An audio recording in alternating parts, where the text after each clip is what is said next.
Good morning, good evening, good afternoon, or good day, wherever you are in the world, and welcome to the next episode of No Dice, No Glory. Sponsored by our jobs that actually pay us money, we're coming to you not at all live from an abandoned arms factory deep under a mountain in West Virginia. We are proud to proffer to you the finest in wargaming coverage. Without any further ado, let's get this show on the road. Well, thank you, Sean, for that rousing introduction. Well, today, no Dice, No Glory fans, we have a really special guest. So with me, of course, is Phil. See, that means you guys know that we're going to be talking about board wargaming. We have a special guest, an award-winning game designer whose games occupy a large space here in the No Dice, No Glory dungeon. Herman Luttmann, welcome to the show. Thank you very much. Thanks for having me. No, I was excited about this one. So I'm going to hit off with the first question I've been thinking about for a while. And if you don't want to answer any questions, you could tell us to shut up. Everything's on board. It's fine. So I probably owned 4 or 5 Gettysburg games. One of the first games I got was Gettysburg 77.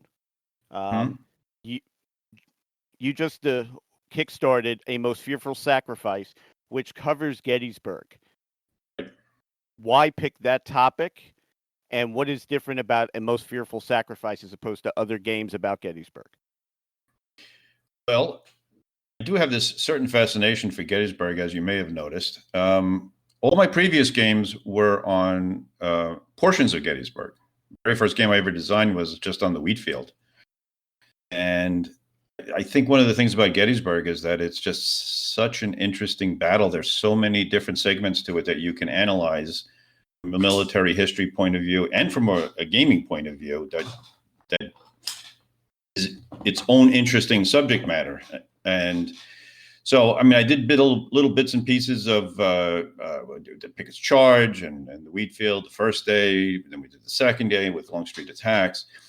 So what happened was after I did the Devils to Pay, which was kind of an offshoot of the blind sword system because it was faster playing and a different scale, which is one of the things we were trying to do. One of the problems with the regimental scale that we do with Revolution games is that Longstreet attacks is about as big as you want to get the game with a chit pull mechanic, right? The problem with doing chit pull at regimental level is that at some point you're going to end up with 40 or 50 chits in the cup, right?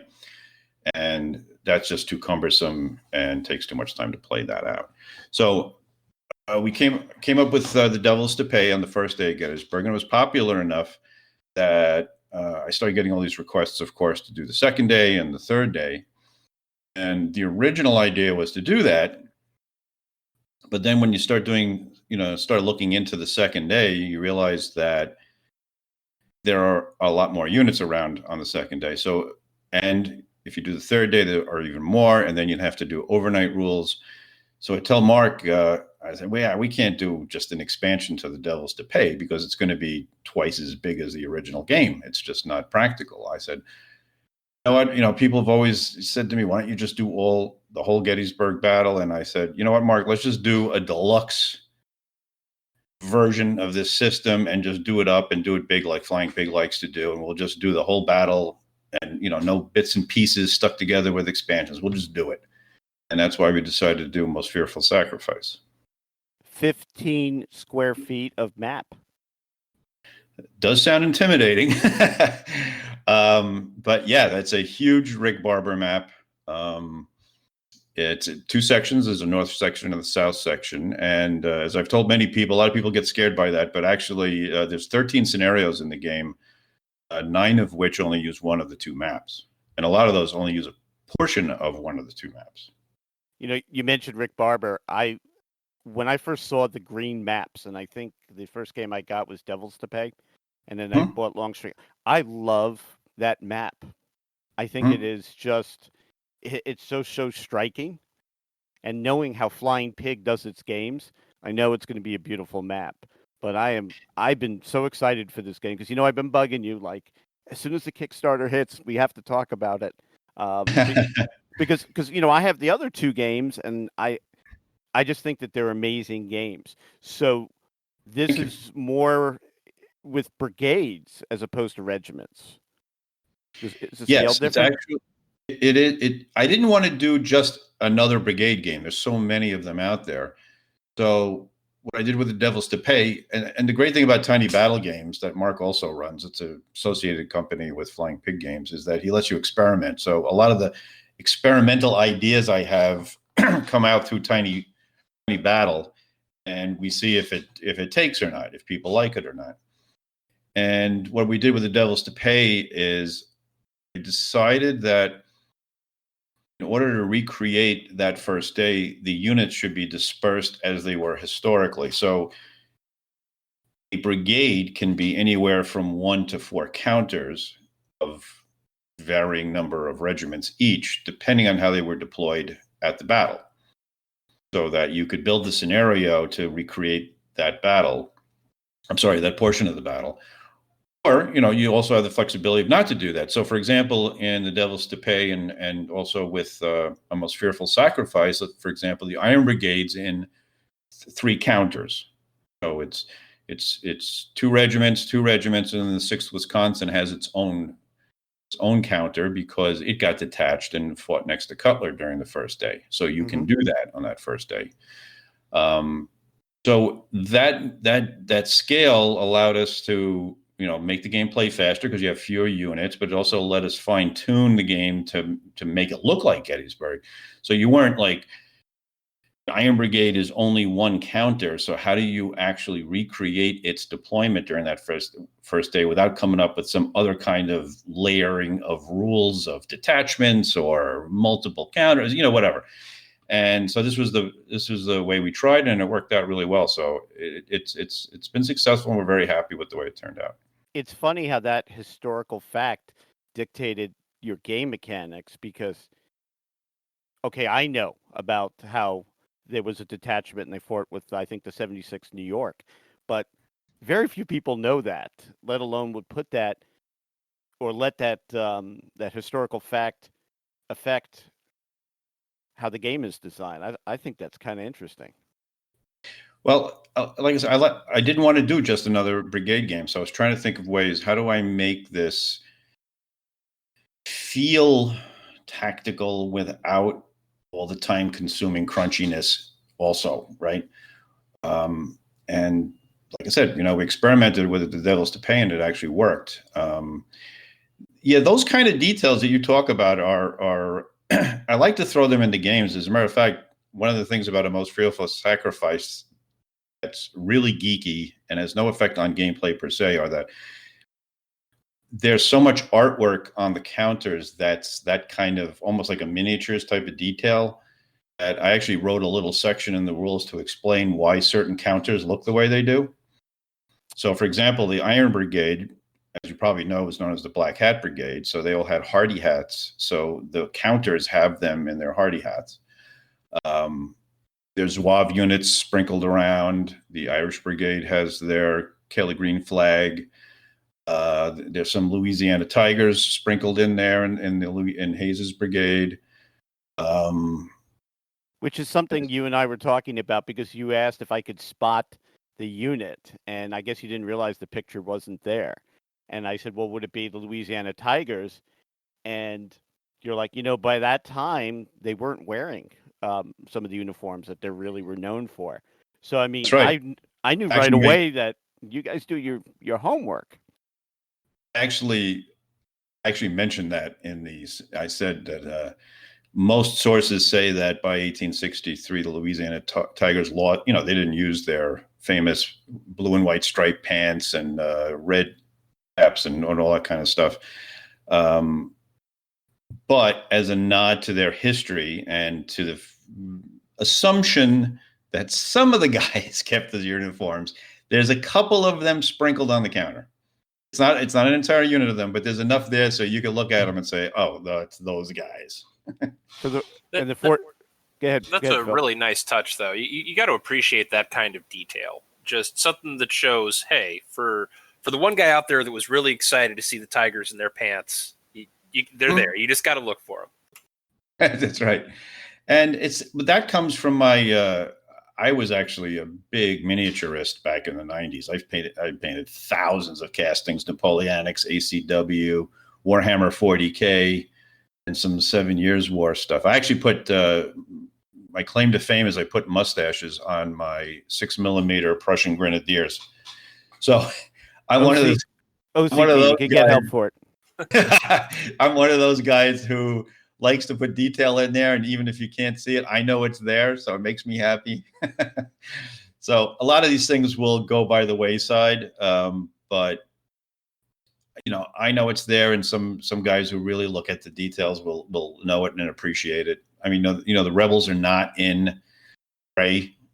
If you look at the counters, they're in all sorts of mismatch outfits and equipment, as they were.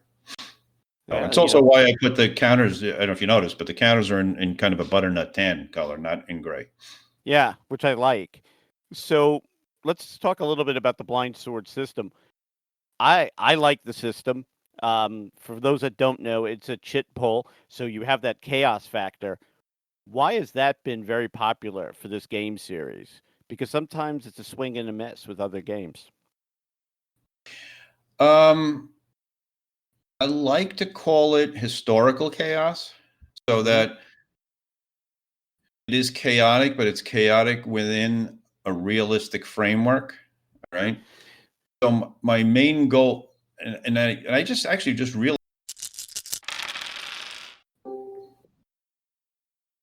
Hey, well, sorry about that, folks. Looks like Craig went AWOL. He failed his morale check and left us. So we were in the middle of talking about the blind sword system, and we'll take it up where we left off. Right. So it was Combat Commander that I realized that I liked, and I know a lot of people don't like it about the system, but I liked the fact that I didn't know what was going to happen next. That all of a sudden, this kind of crazy stuff would occur that I had to plan for. It was just added a fun factor, and that always stuck with me. So when I did my technically the very first Blind Swords game was actually Duel of Eagles way back in the day, which was on the Battle of Mars-Latour. So what I tried to do is add the chit pull, which I really enjoyed in Mark Walker's World at War. That's where I thought it really shined for me, was in that system. So combining those two aspects, so the idea was, how do I get these events into the game, the kind of events that I always read about in all my military history books, right? And I think that was my biggest frustration, was when I was playing a lot of the Hex Encounter war games, things weren't happening in the game that I was reading about in the books, right? So I said, well, I just read a story about a regiment that fired upon a friendly regiment. How does that ever happen in a game? It never happens. How does a regiment abandon a position that the general just told them to hold because there was a misunderstanding? All those kind of things that happened in military history just weren't happening in my games. And so I had to come up with a way. How do you get that in there without it being too crazy? You don't want Martians landing in the middle of the game or anything like that. That would be cool. It would be cool. So I just experimented with it and I said, well, what events could happen? How do I get them into the game? And how are they measured and tapered so that it just feels right that it could happen? So it was a balancing act. It took a while to get it right. And, you want to have a little bit of mitigation in there too, which is why, like for the whole ACW series, you're allowed to pick a couple of the events that so there's your strategic input. Like, I really need to get this chit into the game, so I'm going to put this in the cup. The others are going to be random, but that one's the one I really want. You still can't control when it's going to show up, but it's in there. So yeah, I love that, by the way. For me, I didn't think it would work for ACW because I've played other chit pull games, and you mentioned the one that I always think of as Mark Walker's World at War. Even when I love that game. I'm sorry to interrupt, but that game was not only fun to play, it made modern warfare playable to me all the other games at that time were just so hard. So many layers of, measure the missile as it traverses the terrain and roll 2d20s see if it gets over this hill. It was just all that layered on stuff and modifiers. World at War it felt, I guess it felt like Modern Warfare, but it wasn't hard to play. It was actually fun to play. Well, we do have a play tester of that series on the line.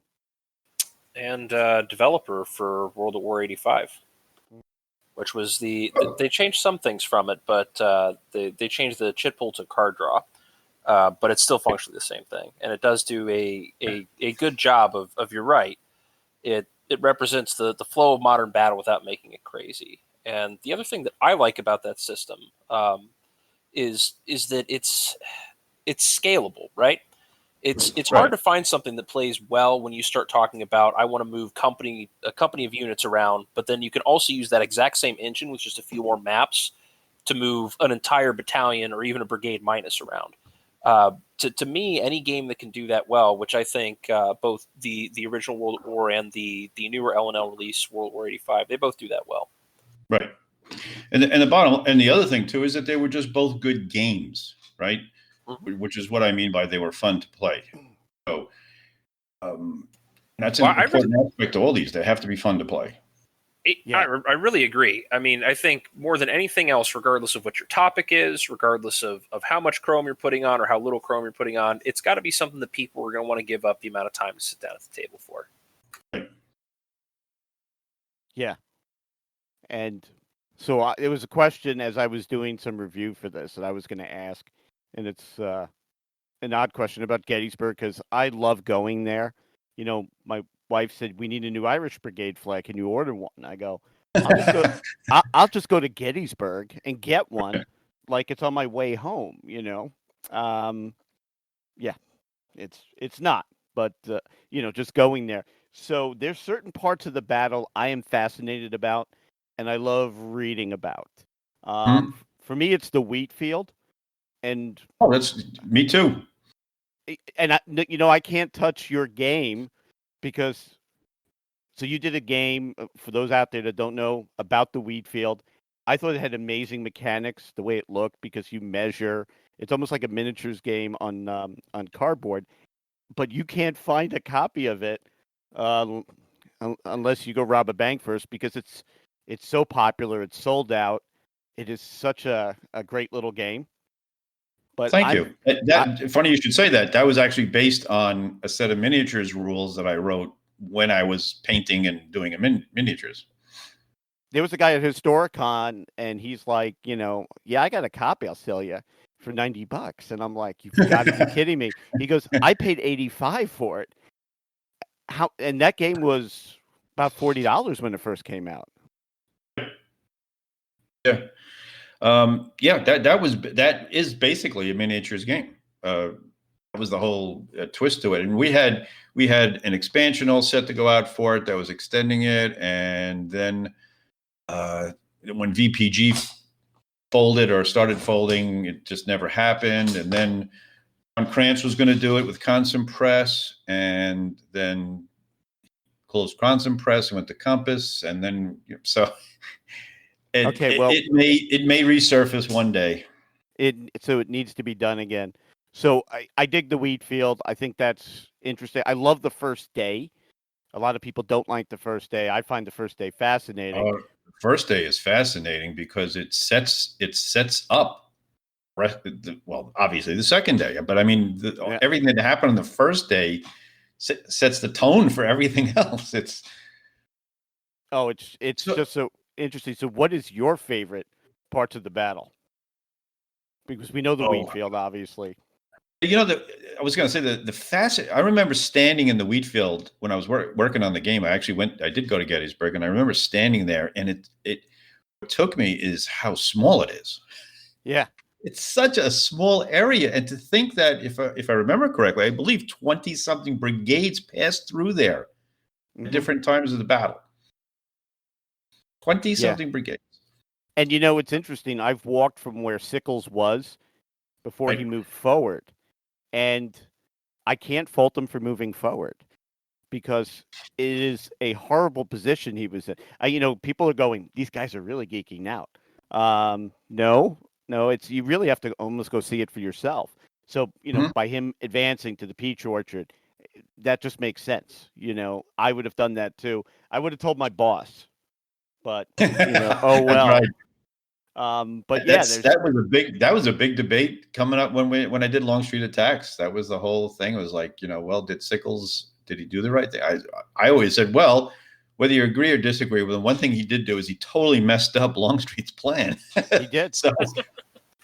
so you read all those accounts of these guys, and they had this whole plan of doing an echelon down Emmitsburg Road, and all of a sudden there's Union troops where they didn't think they were. I mean, that messed up everything. I was so happy that when I heard about that game, because that's my favorite 4 or 5 hours of battle, and I'm a big fan of Fance's books that cover it.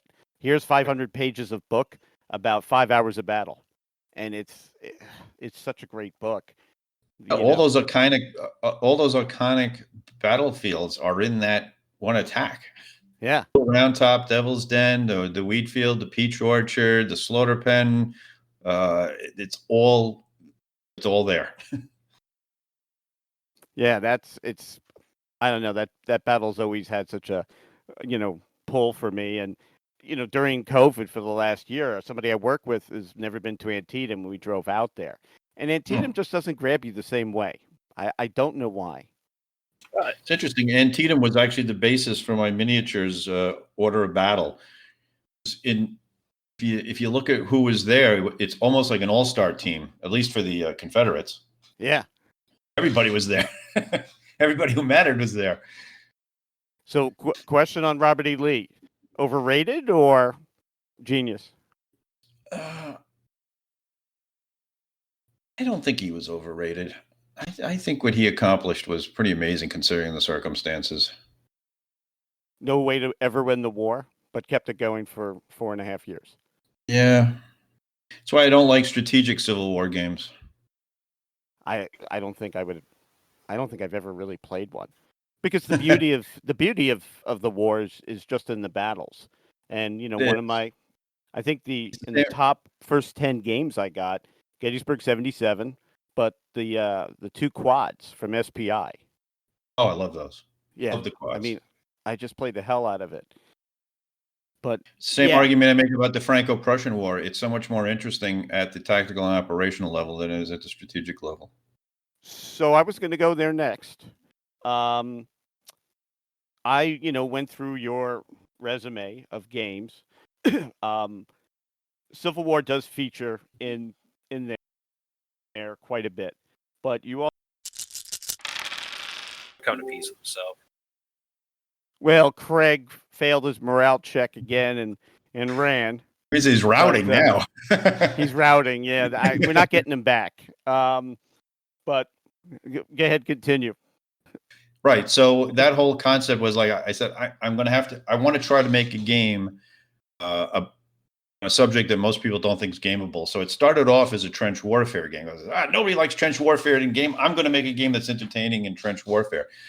That just eventually morphed into Alan Emmerich from VPG saying to me, "Well, it's going to be tough selling a World War I trench game. Can you find something a little bit more known or a little more popular?" So we settled on Pickett's Charge. So that started with that. So that was me trying to come up with and this whole designing thing. I'm sure most designers will tell you this. I'm not in this to make money, and I do this as a creative thing. But I just didn't want to get stuck in a rut and do the same thing that everybody else has done. So I tried to do something different. So in Magnificent Style was that, A Spoiled Victory was that, which is Dunkirk. Like who wants to do an evacuation game? Well, I think that's actually a really fascinating situation. Yeah. So that's more an evacuation game than it is a war game per se. It's, how many units can you save while holding back the Germans? It's not about defeating the Germans militarily. It's about stalling strategically and organizing your evacuation. I might have to pick that one up. Well, I'm actually in the middle of doing a Oh, it's- bigger, better version of that for Legion War Games. Then I will not pick it up. I will wait. You can if you want. I promised I'm going to have it done by the end of the year. It's already like 2 years past due, and Oh, I need to get back at it's it. April, so I know. I wanted under my Christmas tree. Uh, Franco-Prussian War. I finally bought my first Franco-Prussian War game when we interviewed Mark for the HMGS Roundtable, the Le Bourget Field one from Tiny Battles. Not gamed very much. Oh, yes, that's based on the Storm Over engine, is it not? Yes. Yeah. But it's I don't know very much about the Franco-Prussian War. I was happy to get it. I need to get it to the table. So I need to, find an opponent that's also interested. And Phil, you have at any cost, correct? I do. I actually, the Franco-Prussian War is, for me, one of the big ones that I think often gets overlooked. I was introduced, actually, to my first detailed read-through was Sir Alistair Horne's Paris, The Siege and the Commune, which is a terrific book on the subject, Mitch, if you're looking somewhere to start. And just the amount that went into what caused the Franco-Prussian War, and then how did it fight out with sort of, did anybody learn anything from all the observers they sent to the American Civil War? And the answer is one side did. It's interesting. This just came up today on Facebook. Somebody asked me, or was it on the Kickstarter campaign? But somebody asked me, I noticed that your designer's notes are really short for A Most Fearful Sacrifice. Can you do something more like you did for At Any Cost? And I said, to be honest with you, I felt when I did At Any Cost that I needed to take the time to describe this rather unknown period of military history. So I really went into deep detail about it and how it tied into the game. That's why, if you've looked at the playbook for At Any Cost, it actually has boxes that if I just tell you something that happened historically, I box and I say this is how it's represented in the game. And I felt I needed to do that because like you said, the Franco-Prussian War is kind of an little known subject matter. I said I didn't do that with The Most Fearful Sacrifice because there's really nothing I can tell anybody at Gettysburg that isn't out there, everywhere. Yeah, watch Sam Elliott tell you. That's right. So, do you know who are huge Civil War nuts? The British. Well, yeah. Yes. It was they were the ones that started the Civil War generals' names for our tanks in World War II, right? Did not know that. Yeah, man. They would we just originally had regular numbers, but because it was academic and we were lend-leasing them stuff, they started giving out the nicknames. Wow. That's cool. I didn't know that before. That's a really good trivia question. I like that. That is a good trivia question. I like that. Who named the Sherman? The British. That was really kind of nice of them. They could have done it with Revolutionary War generals like Howe, Cornwallis. Arnold. Yes. It's funny because when the British took the Agincourt, they were going to sell it to the Turks in 1914. And the British are like, "No, we got this war of Germany. We're going to take it." He wanted to name it the Oliver Cromwell until the king said, that guy caused a lot of problems for my family way back when. So they named it the Agincourt. So yeah, some of the other titles, they're varied, and I kind of like that where, especially if you like a designer, you have different mechanics, different types of battles. Going into this, or Most Fearful Sacrifice, so you had already the mechanics. You had the blind sword system. What was the biggest challenge in designing this game as compared to the others? Well, it's interesting you say that. I do have certain systems, but I still tinker with them quite a bit. And that a lot of people do complain to me about that, is that if you play one blind swords game, you'll have the general idea of how to play the others, but not the exact idea. If you've played Long Street Attacks, you can get through the Devils to Pay, but you're going to have to read the rules to the Devils to Pay because it's slightly different.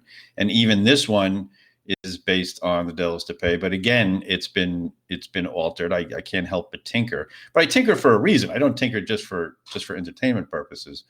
So with The Most Fearful Sacrifice, eventually I run into that somewhat similar problem that I was mentioning before about having 40 chits.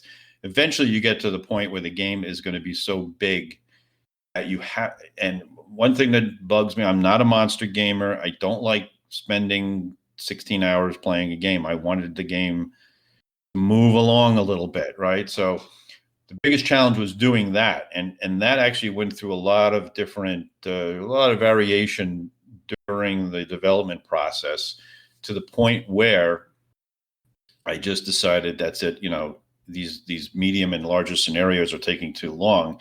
So I came up with the card pull mechanic rather than the chit pull mechanic. And so went to, instead of activating by division, you activate by core.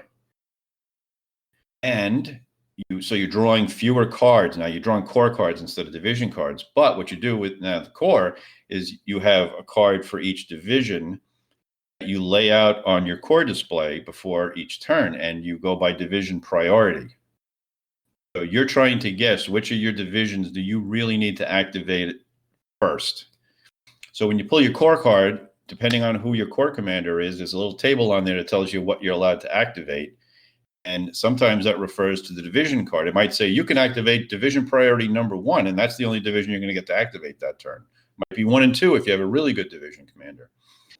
So it speeds the game up by drawing fewer cards, and it speeds the game up because by using cards, I can put the entire command table right on the card for the event chits. So they're now event cards, and the rule for the event is right on the card. So that saves tons of time right there. You're just looking at the card and it's telling you what you can do or what dice you have to roll.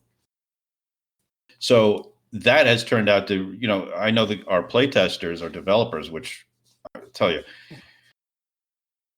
the greatest asset you can have is a good development team. And these guys, Steve Pointinger, Claude Whalen, Zeke Conover, and Fred Manzo are the best team you can have out there. They played this game to death. And they can do all 3 days of Gettysburg in, I think 10 hours. I think they could get it done solo, by the way, which is a little tougher. Yeah. So that's a reason. I mean, I know it sounds like a lot of time to certain people, but 10 hours for a war game of all 3 days of Gettysburg, not that bad. No, actually, that's pretty cool. I mean, I think I was number 1 or 2 to order it. So you're preaching to the choir here. Congratulations. Yeah. You got the early bird. Mark took my money just like everybody else. It's and I was with a couple of other war gamers that day, and we all knew it was coming out. So it's like, hey, has it funded yet? I go, hey man, if you want to get this early bird deal, you better get on it. It's about the fund. It's so beforehand, we were talking about this before we started recording, that, I said to Mark, he said, hey, thanks for pushing the games. And I'm like, really now? Because your game's fun within hours. He goes, well, I wish it could be 6 minutes. And I'm like, you'll get there. But this thing was funded in less than 2 hours. I can see him saying that too. It's like, well, what do you, and then here's the problem he has. He's got to come up with a lot more stretch goals now. I just texted him that very thing this morning. I said, we're over 40,000. You better get thinking on those stretch goals. Because right now the stretch goals is custom card sleeves at 50K. And that was my idea. Yeah. I'm a big card sleever. Yeah. So he's got like 9,000 and $418 or something like that to go. Where I'm going to start getting on it saying, look, I'm not going to do any more posting for this game unless we get some really cool stuff from this. But, it's even if he doesn't add anything, just take my money, get me my game. I want that to play stuff. this. Yeah, I am dying to play this game because I One thing love we're the talking. others. Thank you. Well, Yeah. one thing we're talking about is, first of all, Mark. I'll tell you a quick story. Mark Walker.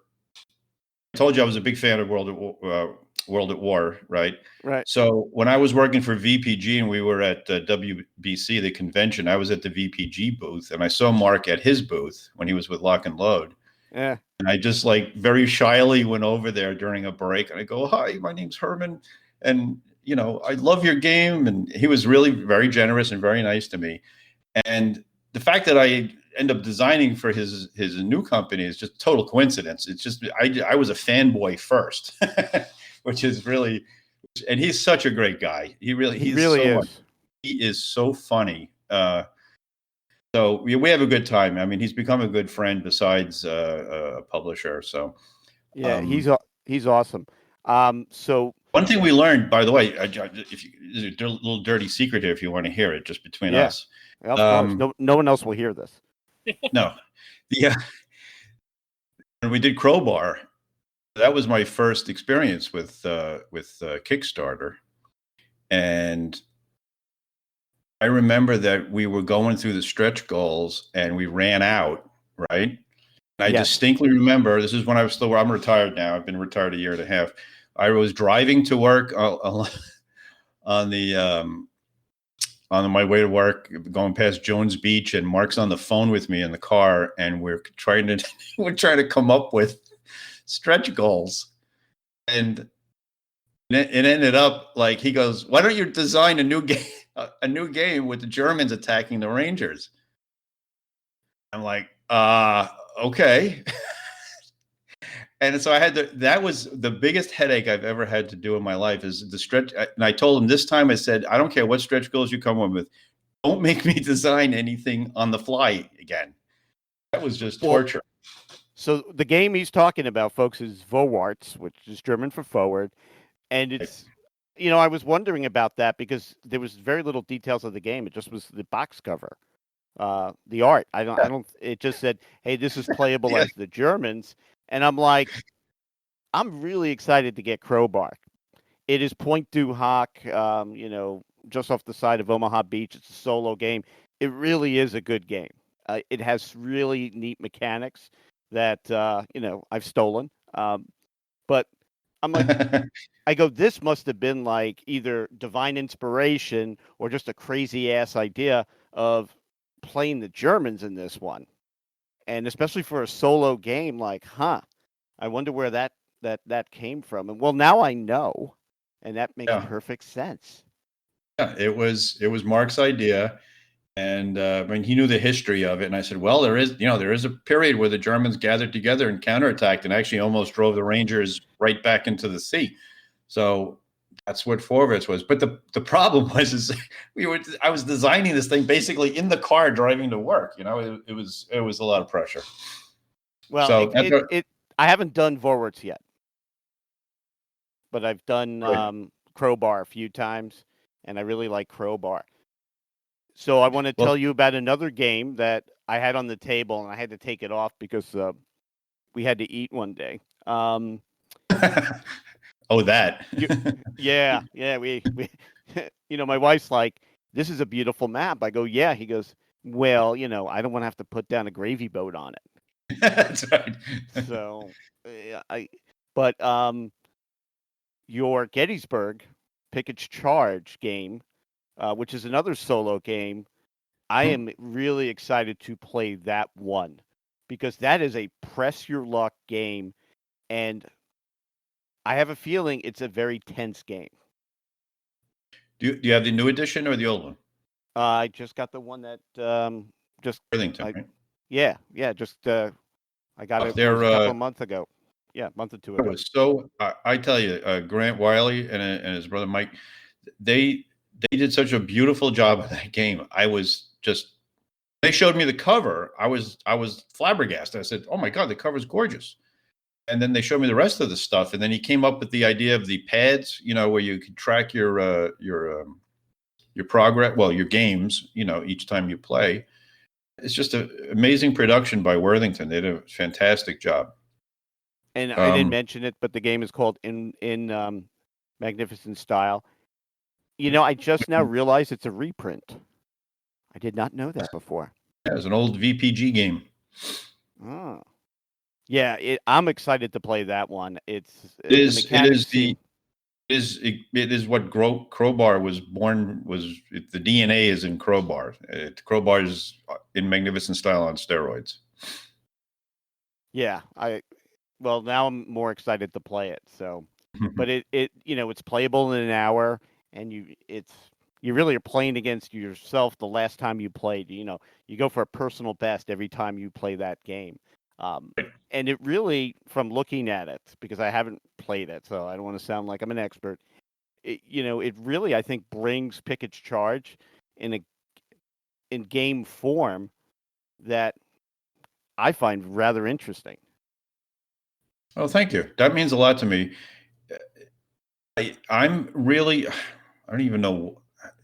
I'm very much into immersion in my games, right? And I've always tried to think, well, why is that? And I think it's because I was an accountant for 40 something years. And, when you're working with tables and numbers all day long, the last thing I wanted to do was go home and play a game where I was working with tables and numbers. So I tended to games that were more adventurous, right? So calculating, but more go for an adventurous ride type of thing. So I think that worked a lot into the way I design. I want you to experience, and for me, one of the greatest compliments I get is that the blind sword system, the ACW guys write me and they go, "My God, this is what I envisioned Civil War combat to be like." Yeah, it works. Yeah, and to me that means everything, because I want you to play the game, but I want it to be an experience. I don't want it to be, where can I find one more factor for 3-1 odds type of thing. So I'm seeing a trend here. Accountants that you paint mustaches on 6mm figures. And look, I was in SAC, and I know what OCD is. So you could do it without medication, man. I'm telling you. That's right. My girlfriend just called me OCD today because I had to straighten out all her little potted plants. I had to make sure they were exactly centered. So, yeah. Phil, you had something, right? I think I cut you off. Oh no, I was just gonna say in general, I'm a big fan of what design for effect. You're really trying to get the effect out and get less of let's attempt to do nothing but min-max the numbers. So I always like hearing designers talk about how they want to get around that, because it's definitely easy to make it just a math game. Like I don't want to dismiss people that put a lot of work into that. I'm not suggesting it's that easy, but it's much more straightforward. So whenever you have to introduce more mechanics, you're always risking potentially even more complexity. But when you make it work, it's just much more satisfying than trying to count up on the CRT, I think. I agree. And one thing I tell everybody, other designers who ask me, I said, look, the simplest, the easiest design you can do is a 100-page war game that has everything in it, because all you're doing is adding stuff. Right. Just adding more modifiers, or adding another layer of mechanics, or adding more factors, or, that's easy to do. Tough thing is to do a game in 12 pages that tells the story you want it to tell and is fun to play. So, for design, I think that's the challenge. On the consumer side, that's why I'm a fan of Tiny Battle Publishing. I've got several games from them, and every single one I bought, I've been impressed by how much they've put, usually in like a bag. It's amazing to me sort of how smooth some of those designs are. Just to sort of, you can get something to table relatively quickly, but one, it doesn't mean they're easy. I've lost more than one line of Malaya as the Japanese, and I'm not proud of that. But it is still, it's challenging while being accessible, and that's such a weird little balance to fit. I'm always very happy to find when it has been. Actually, Tiny Battle is the new Victory Point games. Victory Point games had the same basic philosophy, which is make inexpensive games that are innovative and see what happens. You might get a big hit out of it. So I like the fact that they let you experiment. And new designers get a chance to throw their stuff out there and see if people like it. So yeah, I think Tiny Battle is a great vehicle.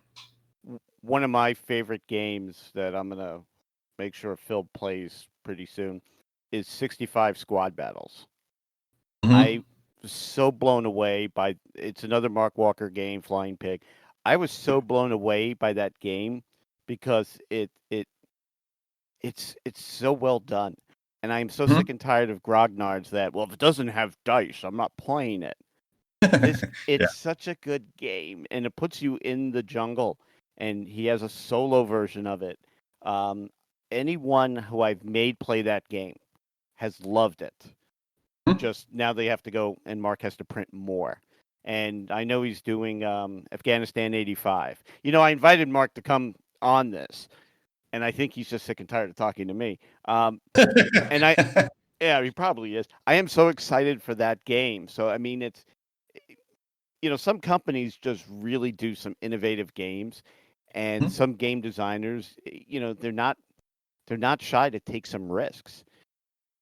As you were developing and designing games, what is something that you thought may be a little risky that just the community wouldn't get, or it wouldn't play well?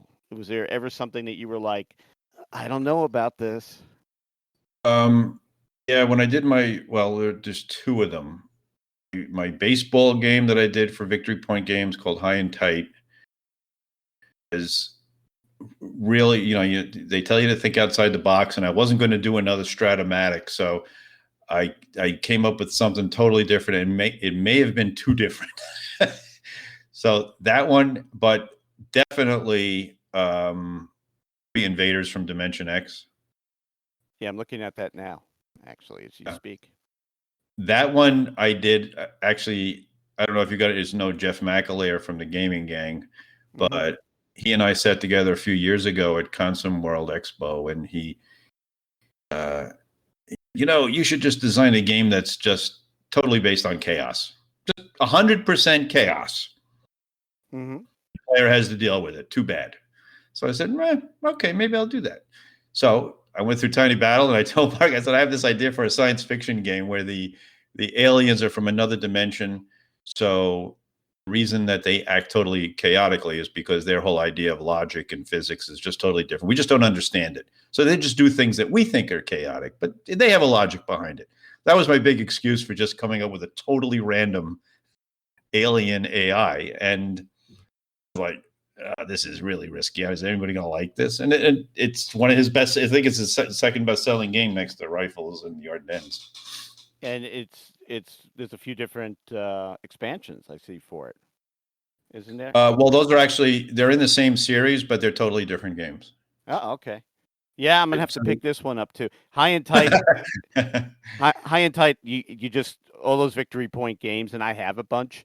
So if anybody out there is High and Tight or Gettysburg the Wheat Field, I will trade you some of the World War II Victory Point games. Some of them even unpunched, just to get some of those other games. Is that a big? So I'm a war gamer, but I love sports. Is that a big switch from a historical war gamer to go design a sports game or a game about zombies or about aliens, or is it really just kind of the same?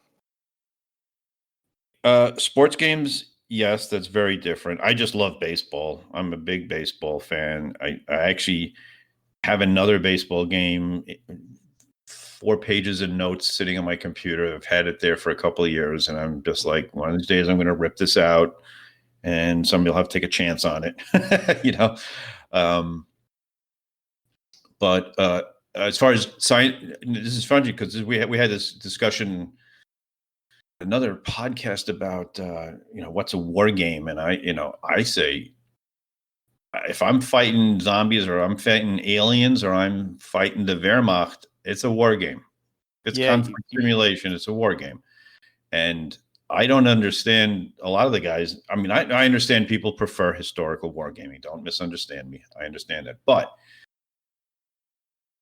zombies are a certain type of enemy that you need to use certain strategy and tactics against, as are aliens. And I find them very entertaining to obviously to game, to do a war game on or with. As a matter of fact, I'm working on a game now for Nuts Publishing called Assault on Zoltar, which is a he asked me, he goes, can you do a cooperative science fiction war game?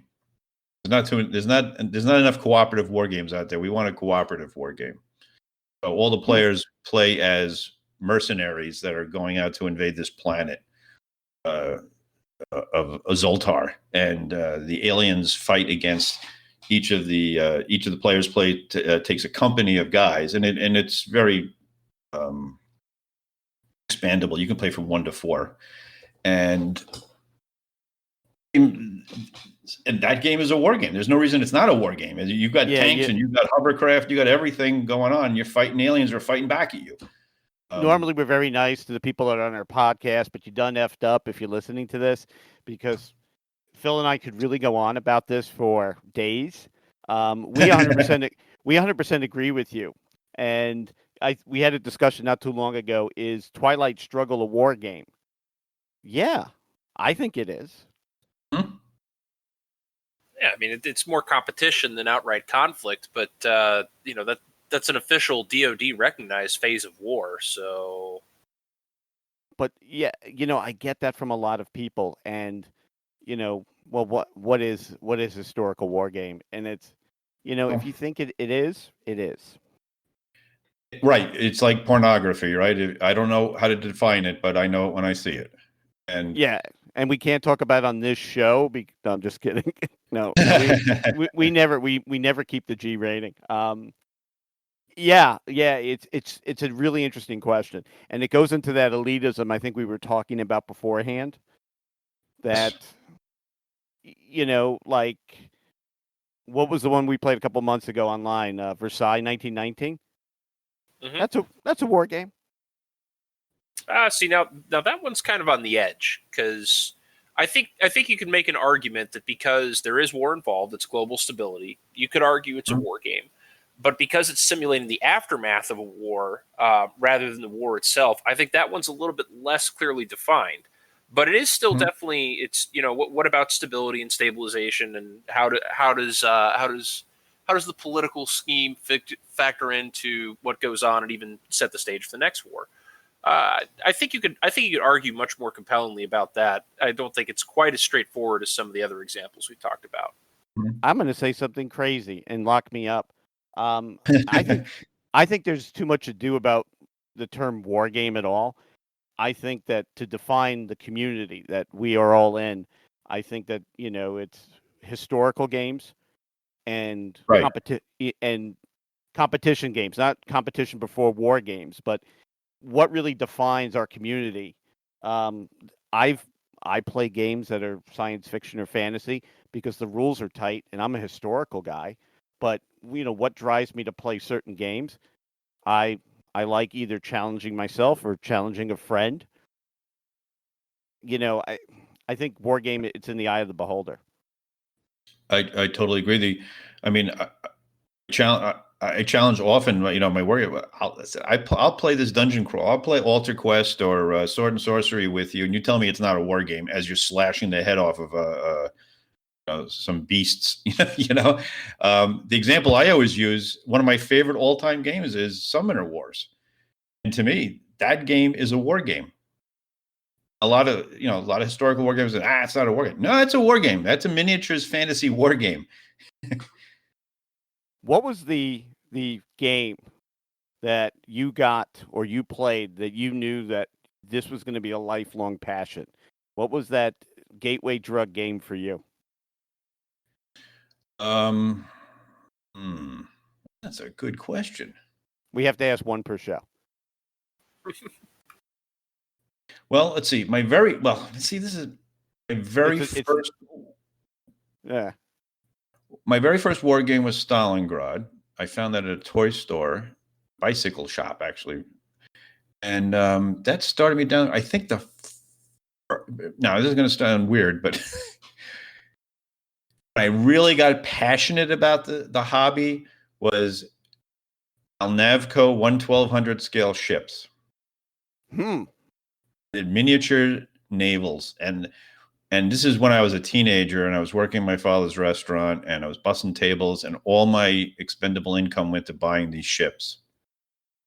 Do you still have them? I have some of them, yes. Nice. Yeah, I'm a huge fan of. My first foray into miniatures was 2400 scale dreadnought period ships. I'm a sucker for that. Yeah, I wish the Navy would bring them back because this aircraft carrier stuff, I think it's played out. They need to, go back to the old big gun battleship. My opinion. I could be wrong. But so, looking at the game design process, there's a lot of folks out there that think that they could design a game, and currently Phil and I are helping, judge and mentor with the Zenobia Awards. If you had to give advice to an up-and-coming game designer, game developer, somebody who wants to break into it, what are a couple of pointers you would give them? Besides, make sure you work with Mark Walker. What I tell everybody who asks me this question is, and I'm pretty much stick with this to everybody I talk to, is that don't design what you think you should design what you love. I like that. In other words, don't go and say, I'm going to design a Battle of the Bulge game because that'll sell. Figure out what it is that really interests you and design that. Because if you're not investing, I can tell you now, and I'm sure most people are listening to this, you probably, if you're not a game designer, you probably have a game design jotted down somewhere. Mm-hmm. And for you to get past the 1/3 done of your game design, you need to have that passion of the subject matter. That's basically what got me through At Any Cost. At Any Cost was, to this day, the biggest, longest project that I've ever been a part of. It took forever to test. It took forever to do. The designer's note, the play note, the playbook took me forever to write. It was like writing a novel. And my greatest compliment to this day, as far as game design, was when I had a teacher come up to me at Origins and tell me that he liked the playbook so much that he actually used it in his class to teach about the Franco-Prussian War. I mean, I don't think there's any compliment you can get greater than that as a game designer, but that comes from the passion for the subject. Well, I just felt that I had to teach people, look, this is fascinating era of warfare, and here's why I think it is, and here's Bazan, and here's Steinmetz, and here are these great German generals and these big mistakes they made, and here's the French generals, and this guy is basically like McClellan, and this is Prussian artillery versus French gun chassepot, and here's why it's interesting. So you got to have that passion to get you past the point where you've jotted down notes, maybe you made a map and some counters, but get a finished design, you need that extra drive to get it finished. Finishing a game is the hardest thing you can do. Yeah, it's putting it down. And I did a game review one time, and I was really honest with the developer. I go, you put this and you gave it to folks to play test, and while they were play testing, you went on for another month or two and added rules, didn't you? And he goes, yeah. Because he overbaked the game, and you could tell it's overbaked. If I started pulling things out, I won't say which game it is, out of respect. And a better compliment than the one that the teacher gave you is, I named my firstborn after you. I think that would be better as a compliment, but I would be a little nervous about that one. So when it comes to historical games, you do great war games, which I am in love with, and I think there should be more.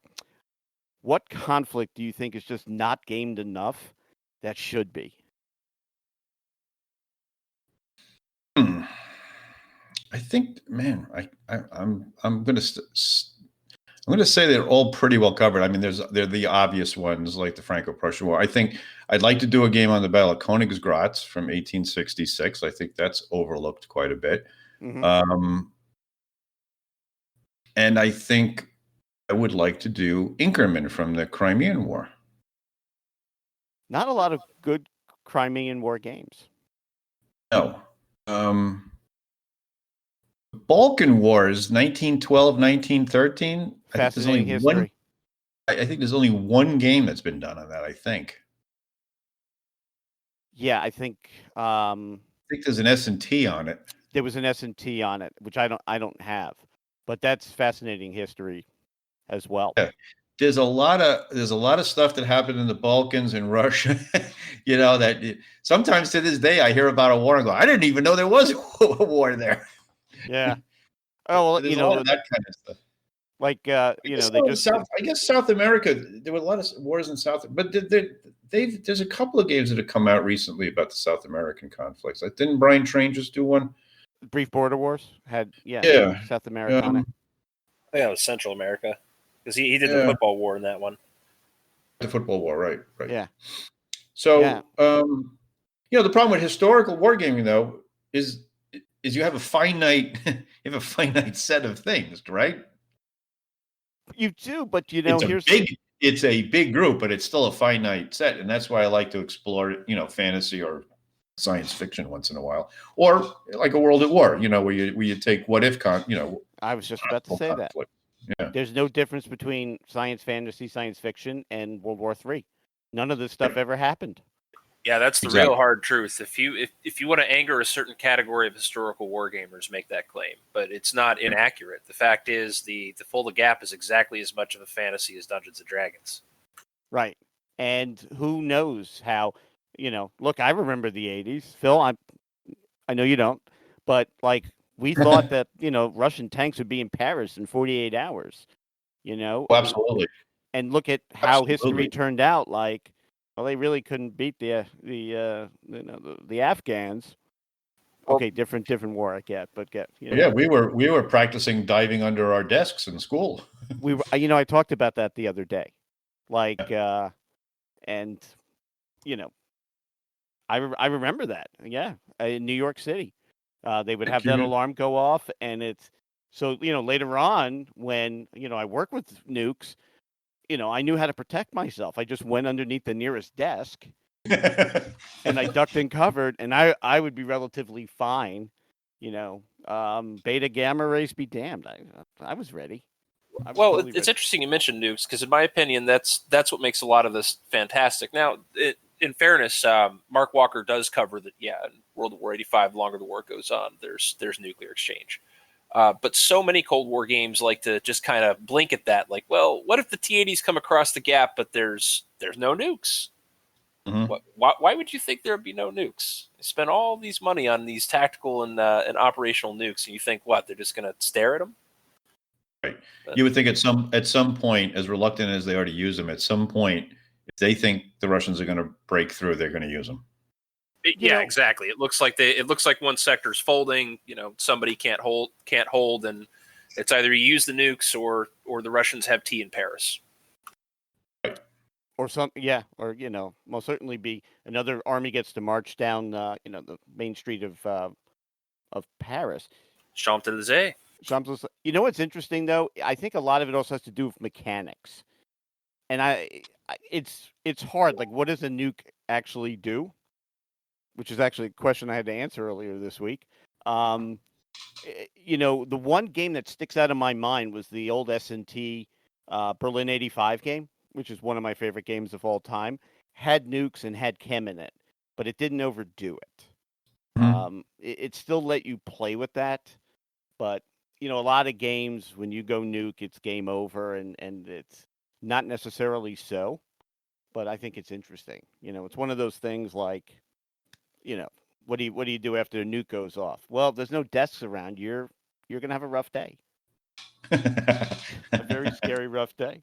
So, but we could talk for another hour, and I told Phil, no, this won't be as long as the last one we did. with the final four, because the first one was 2.5 hours long, and I'm already getting complaints like, "You guys need to shut up." No, for that podcast. We love spoilers. If there's anything you can share with us that we should look for up and coming that we should get Oh, sure. excited about. Well, I just submitted a game, and I see that Grant actually messaged me on Facebook. I'm doing a game called Death by Flags and Trumpets, which is a game for Worthington on the Western Front, World War I, 1914, first year of the war. It uses a new system. Thank you. I'm a big World War I fan. I love World War I. To me, it's so much more interesting than World War II. And I know that's sacrilegious to say that, but it really is. Nope, it's 100% correct. Yeah. I told you about the science fiction game. Mm-hmm. I got the new Dunkirk game coming out by the end of the year. I can't say exactly because I'll get fired, but I have a game that's going to be on P500 sometime this summer called the Plum Island Horror, and it is a cooperative horror game for GMT. Wow. Non-war game. There's conflict in it. There's plenty of conflict, but it's a war game. It's a war game. But each player has an asymmetric faction, and they have to hold back this horde of monsters that's been let loose on one end of an island, and you have to save the people, save the island, save the country, and you have to do it together. So, we were talking briefly before. I don't want to take up any more time, but we were talking briefly before about learning mechanics. And again, designers out there, especially war game designers, go play non-war games. Go play Ameritrash games. Go play Euro games. You will find mechanics that will fit so well with war games if you use your imagination. And that's what I'm trying to do. So this game has a lot of those mechanics in it. And, James Dunningham said, appropriate rules when needed. It's totally cool. I mean, for example, it has, if anybody's played Tiny Epic Galaxies and some of other Scott Alms's games, I love the follow mechanic, and I use the follow mechanic in Plum Island Horror. And for people who don't know what the follow mechanic is, I go and do my turn, and when I'm done, people around the table will each take a turn in order. It'll be not a full turn. It'll be something they can do around the table. And what that does, it does a couple of things. It's a great dynamic for group discussion. It adds a push your luck effect in my game, because every time you do take a follow, you're actually risking something bad happening. The other thing it does is it keeps everybody involved in the game all the time. There's no downtime. You have to pay attention during another guy's turn or another girl's turn, and because you're going to get a follow opportunity, so you have to. You don't have time to go walk off and play another game or get a drink or whatever. You're constantly involved in the game. There's no downtime. So that one mechanic that I learned from Tiny Epic Galaxies, which I loved, I said, I got to get that mechanic into a war game. Why not? Why wouldn't you be able to do that? Yeah. I love some of the cooperative games. So I went to Gen Con and I play tested The Captain is Dead, which is... Oh, yeah, I played that game. It's an amazing game. It's the last 15 minutes at any sci-fi TV show. And so we're playing. There was a friend of mine sat down with these people we didn't know, and that the game designer was there, and he was explaining you really get to know the talents and skills of the people that are sitting at the table. And I guess I said this loudly. I go, and you get to figure out who's an asshole too. That's right. Because it's people have analysis paralysis. Then they overthink, and it was just it's such an incredible game. But to take that and then to use those mechanics, I've been looking for ways to do that. One day I'll actually think of an interesting game design instead of being the usual deputy. And I think maybe that's my calling, as opposed to game designing. But I'm really excited for that Great War game. Is it going to be Kickstarter? Yeah, Worthington does all their stuff Kickstarter. Yeah, they do. Well, if you need play testers, Phil and I are. We got a ton of play testers. So I love the Great War. I will reach out to you because I do have some play testing I need to get done on it. Mechanically, it's done. It's massaging the victory points and all that kind of stuff. So yeah, I love the Great War. I've worked on a ton of Great War games. I'll send you a really. You still play miniatures, right? not anymore. No. All right. Well, you're gonna have to start painting some 28 mil. But No. I find that war so fascinating. The one I always think in the Great War that needs to be gamed more at almost a company level is von Lentto-Vorbeck in Africa. I'll just throw it out there. Solid choice. That's a fascinating campaign. It is, but I'm waiting. I'm on the P500 for the game, but it covers it at such a grand scale. But it always does, huh? They always seem to defer to that bigger scale. You played Tanga?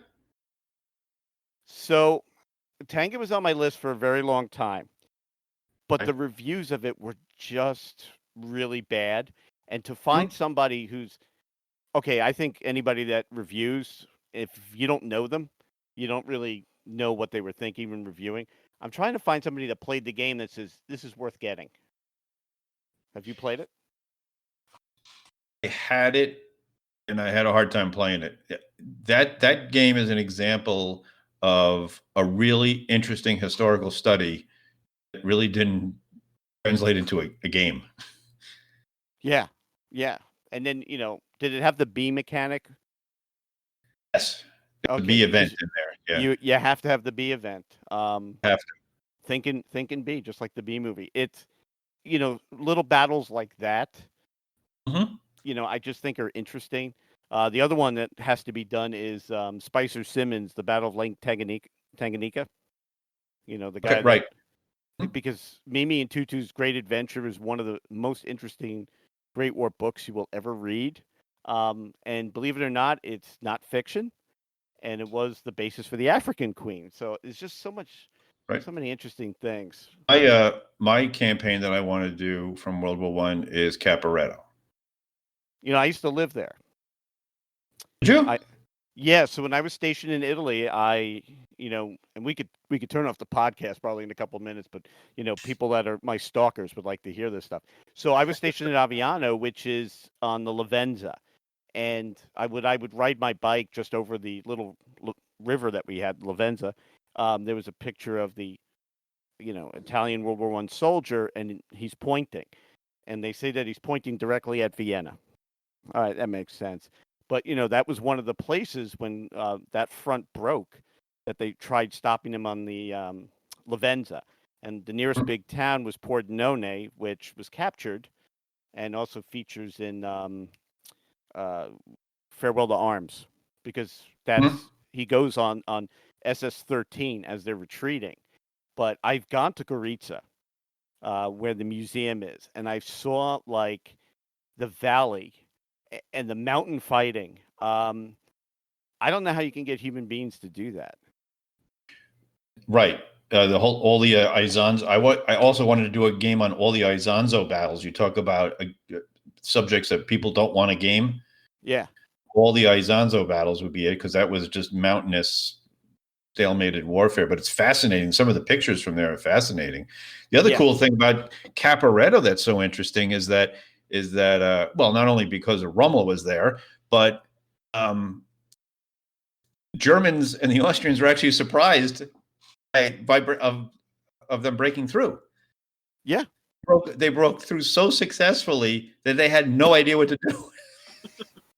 Yeah, they just kept walking, and they kept walking and outrunning their supplies. Yeah, they should have stopped. Yeah, it's called a catastrophic success. Yeah, that was it. It is. If you ever have a chance to go there, you got to go. That's a good way to put it. Catastrophic success. Yeah, I think. And if I remember correctly, the Germans really only supporting the Austrians just out of like, right, we'll help you out, but nothing's going to happen. Yeah, it is.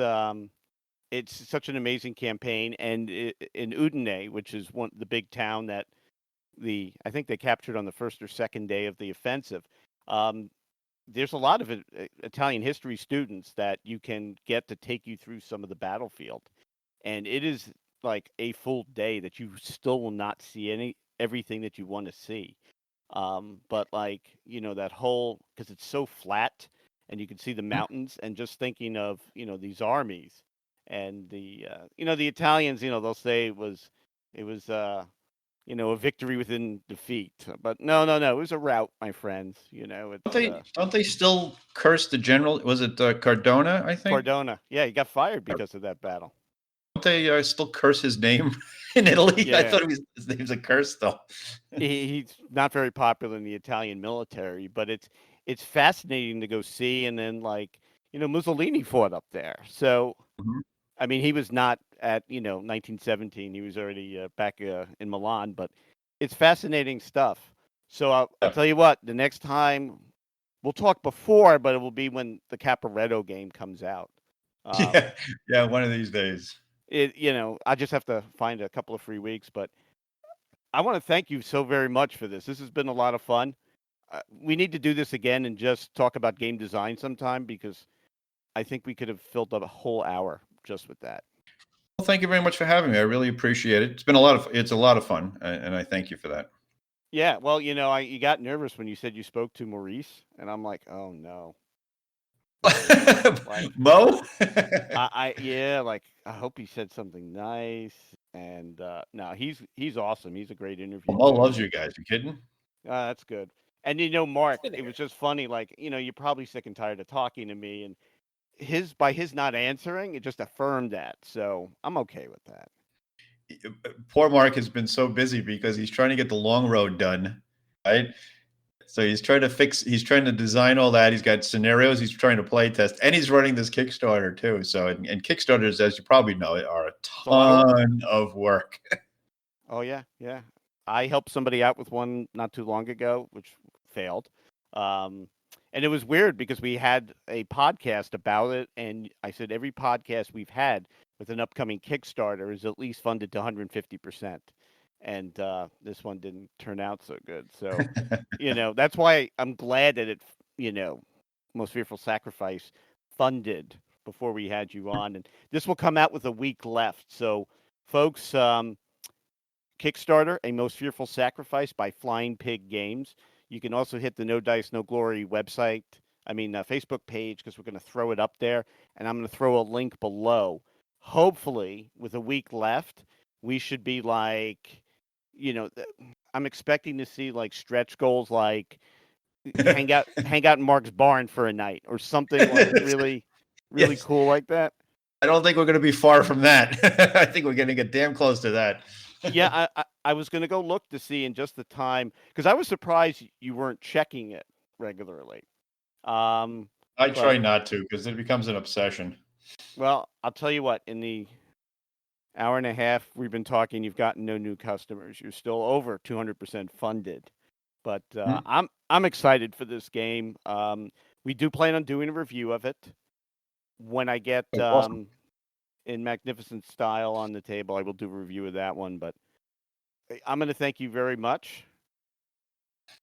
Thank you. And I had a lot of fun. Phil, if you have anything, I'm sorry I blabbed too much because I'm a fanboy. So. No, not at all. I've had a great time just listening listening to folks very passionate about game and talk. And yeah, thank you for coming on the podcast, Herman. You've been a hell of a guest. It's been great to have you. Oh, thank you. I'll come anytime you guys want to have me back. Just let me know. Yeah, well, I'll tell you what. The next time you come back, let's talk baseball. And before we go, who's your team and who's winning the World Series this year? I've been a lifelong Mets fan. Oh, I'm sorry.